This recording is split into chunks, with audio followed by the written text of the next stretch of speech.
अमेरिकी राष्ट्रपति Donald Trump द्वारा भारत पर 50% टैरिफ लगाए जाने के बाद भारत सरकार ने आत्मनिर्भरता और जीएसटी रिफॉर्म्स के जरिए जवाब दिया है। प्रधानमंत्री ने लाल किले से जीएसटी में नेक्स्ट जनरेशन रिफॉर्म का टीजर दिया, जिससे टूथपेस्ट, साबुन, shampoo, bread, paneer, dry fruits, छोटी कार और बाइक जैसी रोजमर्रा की चीजों पर टैक्स घटाया गया है।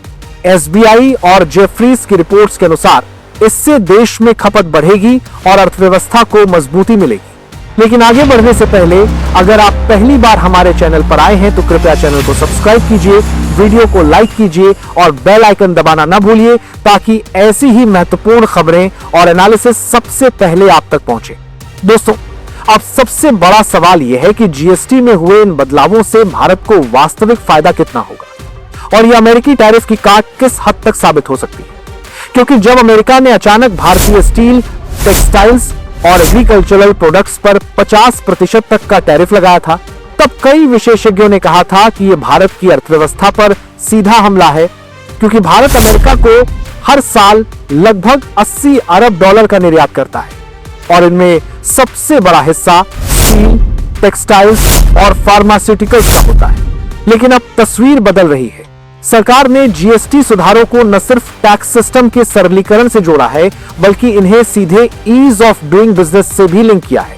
जैसे अब छोटे और मझोले कारोबारियों के लिए जीएसटी फाइलिंग को त्रैमासिक कर दिया गया है, जबकि पहले उन्हें हर महीने फाइल करना पड़ता था। इसका मतलब यह है कि करोड़ों छोटे व्यापारियों को समय और संसाधनों की बचत होगी। दूसरी तरफ जीएसटी काउंसिल ने फैसला लिया है कि एक्सपोर्टर्स को हर इनवॉइस का इनपुट टैक्स क्रेडिट बिना देरी के मिलेगा।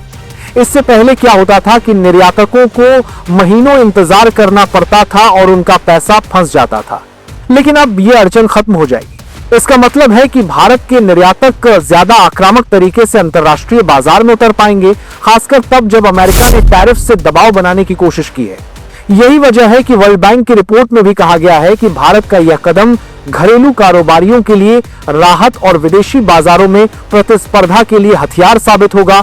वहीं लॉजिस्टिक्स कॉस्ट कम होने से मैन्युफैक्चरिंग इंडस्ट्री को भी मजबूती मिलेगी, क्योंकि भारत में पहले ही लॉजिस्टिक्स खर्च जीडीपी का लगभग 14% है, जबकि चीन और अमेरिका में यह सिर्फ 8 से 9% है। अब जीएसटी सुधारों से यह खर्च घटकर 10 से 11% तक आने की संभावना है। इससे भारतीय प्रोडक्ट्स वैश्विक स्तर पर और ज्यादा प्रतिस्पर्धी हो जाएंगे, खासकर टेक्सटाइल इंडस्ट्री, जिसमें भारत दुनिया का दूसरा सबसे बड़ा निर्यातक है।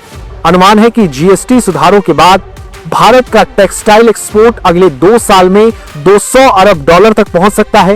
वहीं स्टील इंडस्ट्री में भी राहत की उम्मीद है, क्योंकि इनपुट टैक्स क्रेडिट की सुविधा तेज होने से स्टील कंपनियों की लागत घटेगी और वे अमेरिकी टैरिफ के बावजूद दूसरे बाजारों में मजबूती से टिक पाएंगी।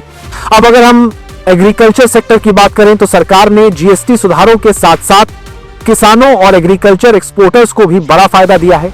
कई एग्री प्रोडक्ट्स को 0% या 5% जीएसटी के दायरे में डाल दिया गया है। इससे न सिर्फ किसानों को ज्यादा दाम मिलेगा, बल्कि एग्रीकल्चर एक्सपोर्ट भी बढ़ेगा। यही कारण है कि कृषि विशेषज्ञ मान रहे हैं कि भारत आने वाले समय में चावल, गेहूं और मसालों का सबसे बड़ा निर्यातक बन सकता है। और ये सब इसलिए भी अहम है क्योंकि अमेरिका ने भारत पर दबाव बनाने के लिए दूध और मीट प्रोडक्ट्स पर भी बात छेड़ी थी, लेकिन भारत ने स्पष्ट कर दिया कि उसके घरेलू हित सर्वोपरि है। दूसरी तरफ निवेशकों की भी नजर इस बदलाव पर है। विदेशी निवेशक मान रहे हैं कि भारत अब टैक्स सिस्टम के मामले में ज्यादा भरोसेमंद बाजार बन गया है, क्योंकि जीएसटी सुधारों ने पारदर्शिता बढ़ाई है और भ्रष्टाचार कम करने की दिशा में कदम बढ़ाया है। यही वजह है कि एफडीआई में भी बढ़ोतरी देखने को मिल सकती है। अब विपक्ष का आरोप है कि सरकार सिर्फ अपनी पीठ थपथपा रही है और असल में छोटे कारोबारियों को उतना फायदा नहीं होगा जितना दावा किया जा रहा है। लेकिन आंकड़े बताते हैं कि 85% से ज्यादा जीएसटी रजिस्टर्ड कारोबारी छोटे और मझोले उद्यमी हैं, और अगर उनके लिए प्रोसेस आसान होता है तो इसका मतलब सीधा राहत है। यहां तक कि जीएसटी पोर्टल में अब आर्टिफिशियल इंटेलिजेंस और ऑटोमेशन का इस्तेमाल हो रहा है ताकि टैक्स चोरी पर रोक लगे और ईमानदार कारोबारियों को किसी भी तरह की परेशानी न हो। यही कारण है कि विशेषज्ञ इसे अमेरिकी टैरिफ के खिलाफ भारत का सबसे बड़ा घरेलू हथियार मान रहे हैं।